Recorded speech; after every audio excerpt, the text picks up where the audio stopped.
we're getting posts like this. The Nike LeBron 23, Honor the King, features a turquoise green colorway from Memphis's Lorraine Motel, the site of Martin Luther King Jr.'s assassination. This colorway is expected to release on January 20th, a day after Martin Luther King Jr. Day. LeBron James and Nike are under fire, and this time it's not coming from trolls or haters. It's coming from someone who has defended LeBron for years in mainstream media. And when that happens, you know something went seriously wrong. This story isn't about basketball. It's about money, symbolism, and whether there are lines that even billion-dollar brands should never cross. Martin Luther King Jr. or LeBron James? Martin Luther King Jr. You know, there's a day named after him. There is, but like Every single person in at least America knows MLK. you don't think like LeBron's close to everyone knowing who MLK. LeBron James is? Nope. I don't know. So where do you draw the line? Can LeBron and a billion-dollar brand truly honor Dr. King? Or does money automatically change the meaning? LeBron James, Nike are releasing or unveiling today that they're releasing a shoe to commemorate the life of Dr. Martin Luther King by having a colorway that is taken from the Lorraine Motel, the place where Dr. Martin Luther King was in Memphis, Tennessee, and slapping it on a Nike shoe and selling it for $210. Also on the shoe is a commemoration of LeBron James scoring 51 points in Memphis, because that moment in American history deserves to be on the same space as the assassination of Dr. Martin Luther King. This story has nothing to do with basketball ability, box scores, or legacy debates. This is not about whether LeBron is still great or how many points he scored last night. This is about symbolism, money, capitalism, and whether there are certain lines that should never be crossed, no matter how powerful the brand or how famous the athlete. And the reason this situation matters is because it exposes a larger problem that goes far beyond one sneaker release. I don't know if y'all seen it, but basically this newest LeBron model, there's a colorway for Black History Month, and it's supposed to commemorate and honor Dr. King, but it's the color of the Lorraine Motel, the place where this man got assassinated. That's nasty work. I'm looking in the comments because I thought it was a joke until I saw it was complex. I'm looking in the comments. People in the comments are like, yo, what's next? We're going to have a Cadillac sneaker that's the same color of the Cadillac where JFK got assassinated? I mean, Dom, you got to be honest with me. That is nasty work, bro. Recently, Nike and LeBron James unveiled a special edition LeBron sneaker tied to Martin Luther King Jr. Day. At first glance, that probably doesn't sound unusual to most people. MLK Day has been heavily commercialized for years. The NBA promotes it, corporations reference it, social media floods timelines with inspirational quotes for 24 hours, and then everyone moves on. So initially, this looked like just another corporate tribute wrapped in feel-good messaging. But once people looked closer, that's when the backlash started. The colorway of the shoe is directly inspired by the Lorraine Motel in Memphis, Tennessee, the exact location where Dr. Martin Luther King Jr. was assassinated. Not inspired by his movement, not by his speeches, not by the civil rights struggle itself, but by the physical place where his life was taken. And that detail completely changed how a lot of people saw this release. I think it's also important to note why Dr. King was in Memphis in the first place on the day that he was. He was there for the rights of sanitation workers, union workers, for their livelihood and their well-being, and to honor that by creating a shoe that is made from people who are suffering from unjust labor laws and are forced to make these shoes is not really the way to go.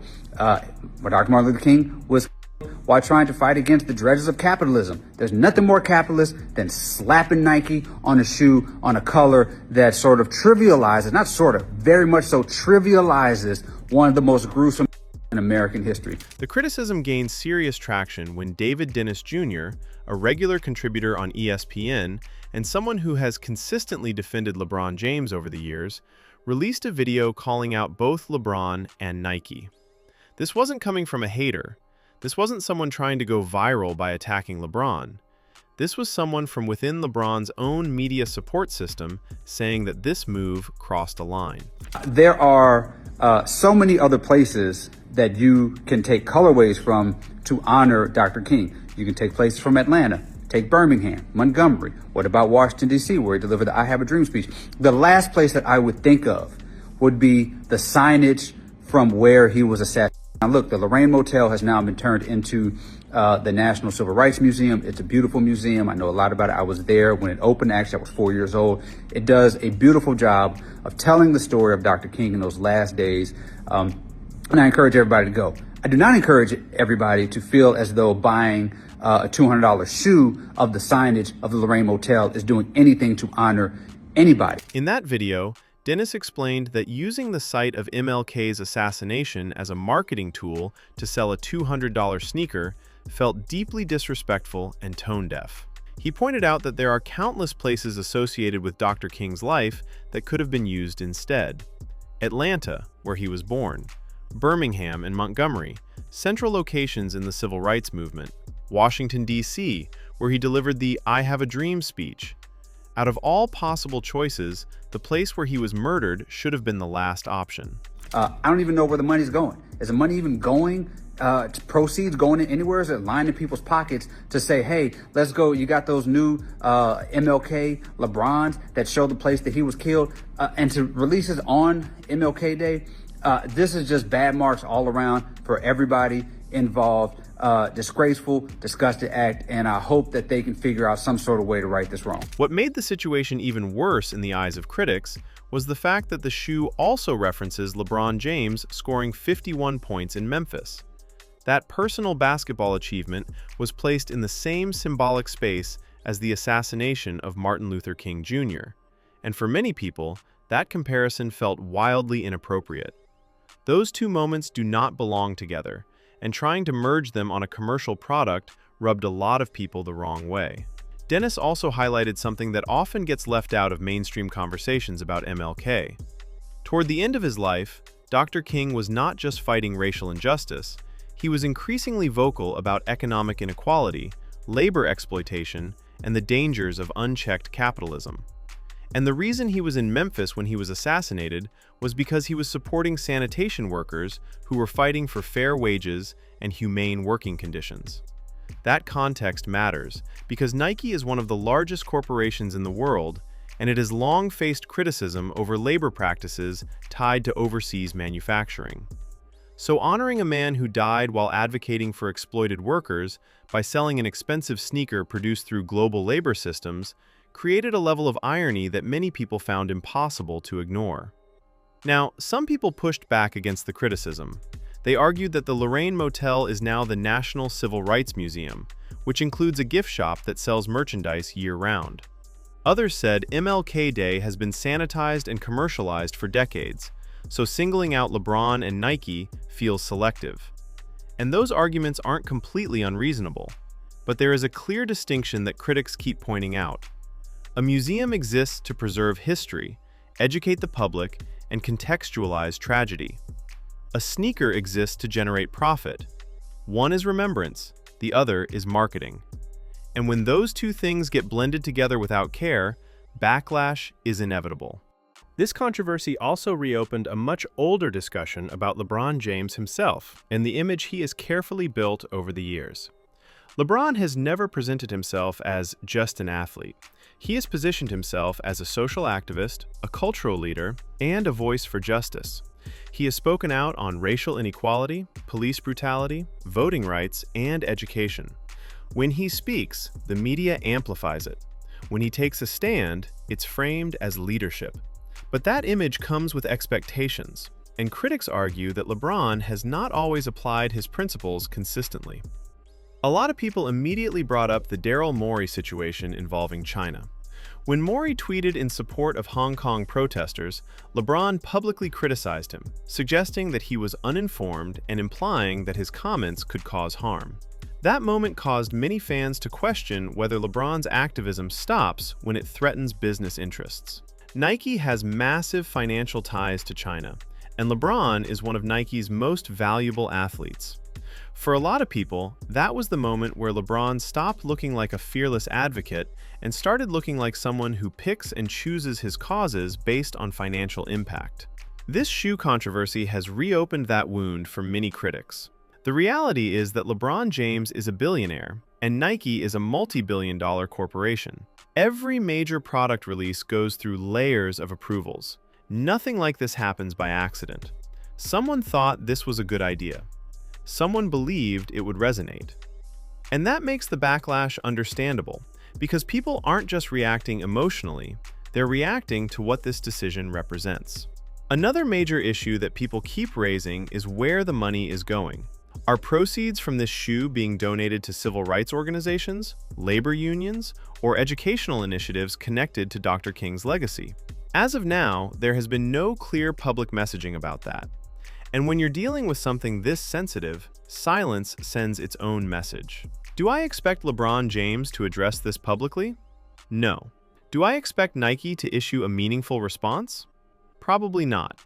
Do I expect mainstream sports media to press LeBron with tough questions about this? Absolutely not. This story will likely fade away as the news cycle moves on, because that's how these systems operate. And that brings us to the uncomfortable truth at the center of all this. This is capitalism. This is what happens when powerful symbols get sanitized, repackaged, and sold back to the public. Martin Luther King Jr. quotes on social media, social justice slogans on sneakers, activism turned into branding. The parts of Dr. King's legacy that challenged power, wealth, and corporate systems are rarely highlighted because they don't sell as easily.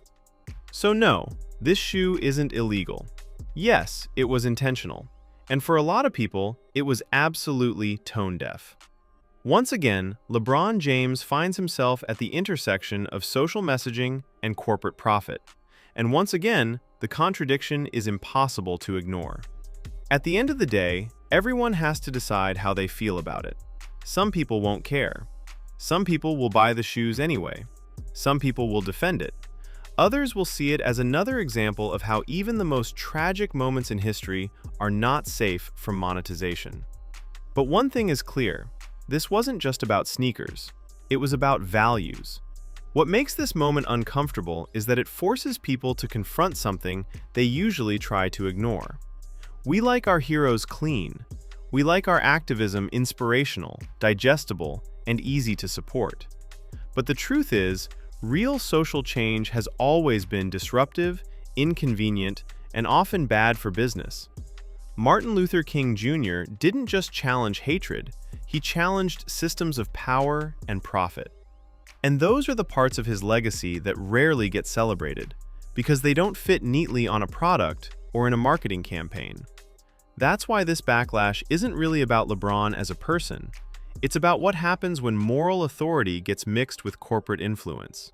When someone builds a brand around justice, leadership, and speaking truth to power, every business decision gets judged through that lens. Fair or not, that's the trade-off. You don't get to borrow the language of activism without being held to the standards of it, especially when billions of dollars are involved. And maybe the most telling part of this entire situation is how quiet it's likely to get. No serious accountability, no deep reflection, just a slow fade as the next headline replaces it. That silence is part of the system. It's how uncomfortable conversations get buried and how symbolism keeps getting monetized without consequences. Because as long as the product sells, the outrage is treated as background noise.